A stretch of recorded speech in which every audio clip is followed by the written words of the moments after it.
গলা ছেড়ে আজান দিচ্ছে বাক প্রতিবন্ধী একজন শিশু। জন্ম থেকে বাক প্রতিবন্ধী একজন শিশু হঠাৎ করে কথা বলা শুরু করেছে, গলা ছেড়ে আজানও দিচ্ছে। 4 বছর বয়সী বাক প্রতিবন্ধী এই শিশুর কথা বলা যেন অলৌকিক ঘটনা। রাস্তার পাশে পড়ে পাওয়া শিশুটি জানে না তার পিতামাতাকে, বর্তমানে আছে একটি এতিমখানায়। শিশুটাকে পায় হচ্ছে প্রশাসন পাওয়ার পরে শাসা উপজেলা সমাজসেবাকে দেয়। সমাজসেবা অফিসার আমাদেরকে দিয়ে যায়। আমাদের এখানে আসার পরে তার নামও জানি না, তার বাড়ি কোথায় তাও জানি না, সে কথাও বলে না, ভাত খাবে কিনা, তার পেশাব পায়খানা লেগেছে কিনা এগুলো সে কিছুই বলতে পারতো না। কিছুদিন পরে হঠাৎ সে আজান দেওয়া শুরু করছে। আজান দিবে, দেখি একটু আজান দাও তো বাবু।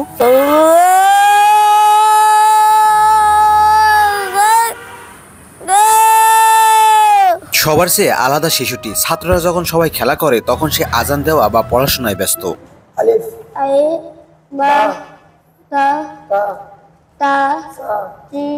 আমরা নাম রেখেছি তার কোনো নাম তো আমরা জানি না। নাম কি? বিল্লাল। নাম কি?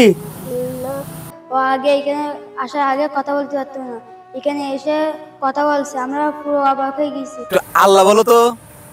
আল্লাহ। হাতে তালি না, আরেকবার বলো। আল্লাহ। জোরে বলো। আল্লাহ। প্রিয় দর্শক, মজার ব্যাপার হলো ও কিন্তু এই প্রতিষ্ঠানে আল্লাহর বাণী কোরআন শিখতে শিখতে তারপর ওর পাশাপাশি যে বাচ্চারা আছে তাদের ফলো করতে করতে কিন্তু এই কথাগুলো কিন্তু ও শিখে ফেলেছে। আমি কখনো দেখিনি যে বোবা কোনো বাচ্চা এভাবে কথা বলতে পারে, কিন্তু আল্লাহর একটা রহমত আছে। কিন্তু কোনো প্রস্তুতি ছাড়াই এই মাদ্রাসা শুরু করেছিলাম, 3 জন ছাত্র ম্যানেজ করে। মিডিয়ার মাধ্যমে যখন লক্ষ কোটি মানুষ জেনে গেল যে এখানে ফ্রি একটি মাদ্রাসা চলে, যেখানে কোনো টাকা লাগে না, পড়তে খাইতে থাকতে কোনো রকম টাকা লাগে না এখানে, এটা যখন মানুষ জানলো তখন বিভিন্ন জায়গার পথ শিশু, অনাথ, এতিম, অসহায় পরিবারের শিশুগুলো আমাদেরকে দিয়ে যায়। আমি যদি বলি এখন এই যে সুমনের ইতিহাস অনেকেই জানে। সুমনের মা তো সুমনের বাজারে ফেলে চলে যায়, বাজার থেকে কুড়িয়ে আরেক মহিলা, পাশের এক মহিলা আমাদেরকে দিয়ে যায়। সেই সুমন এখন মুখস্থ কোরআন তেলাওয়াত করে। এরকম 60টি বাচ্চা, এখন প্রায় 60টি শিশু আমাদের কাছে রয়েছে। এক একজনের কাহিনী এক এক রকম। কারণ মা চলে গেছে, বাবা আরেক জায়গায় বিয়ে করছে, সৎ মায়ের লাঠির গঞ্জানা যন্ত্রণা সইতে না পেরে আমাদের এখানে ঠাঁই হয়েছে। এই 60 জন শিশুর প্রত্যেকের আলাদা আলাদা জীবনী রয়েছে, করুণ জীবনী। এই যে আমার সামনে দেখতে পাচ্ছেন এরকম প্রায় 60-70 জন বাচ্চা আছে, বিভিন্ন জায়গা থেকে কুড়িয়ে নিয়ে এসে কিন্তু এইখানে আশ্রয় দিয়েছে। কি তৈরি করছেন আপনি?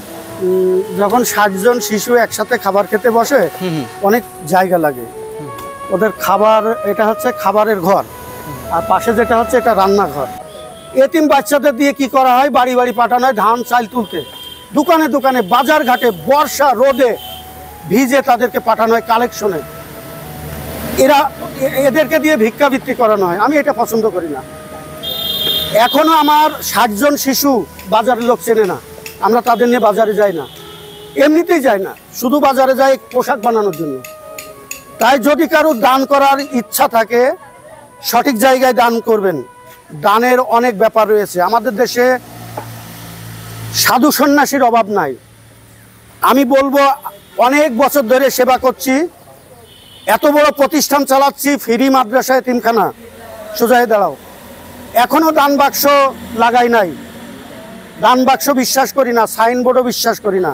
শুধু মানুষ দেখার মানে পরিচয় স্থানে অনেকে জিজ্ঞেস করে, জানানোর জন্য একটা সাইনবোর্ড রাস্তা পরে লাগিয়েছি। তাও সাইনবোর্ডে লেখা আছে শতভাগ দুর্নীতিমুক্ত একটি শিক্ষা প্রতিষ্ঠান। দান করবেন, দানের জায়গা খুঁজবেন, খুঁজে দান করবেন।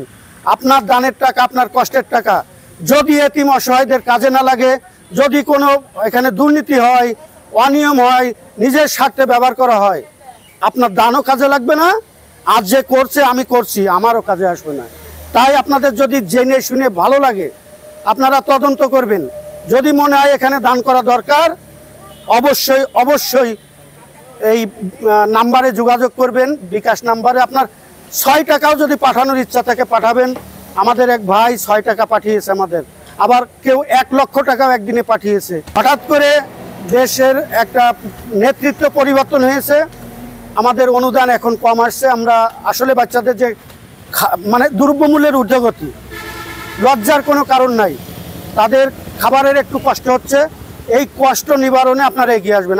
এদের জন্য কিন্তু দিনরাত আপ্রাণ চেষ্টা করে যায়, কিন্তু মিজান চাচা কোয়ালিটি করে নিয়ে আসে সব আপনার আমার মতন মানুষের টাকা কিন্তু। তো আপনারা যারা আছেন আপনারা অবশ্যই আমার ডেসক্রিপশন বক্সে দেওয়া নাম্বারে বিকাশ আছে, ওইখানে আপনারা মিজান চাচার সাথে কথা বলতে পারেন এবং মিজান চাচার নাম্বারে অবশ্যই আপনারা যার যতটুকু সামর্থ্য আছে পয়সার দিকে তাকায় অবশ্যই হেল্প করবেন।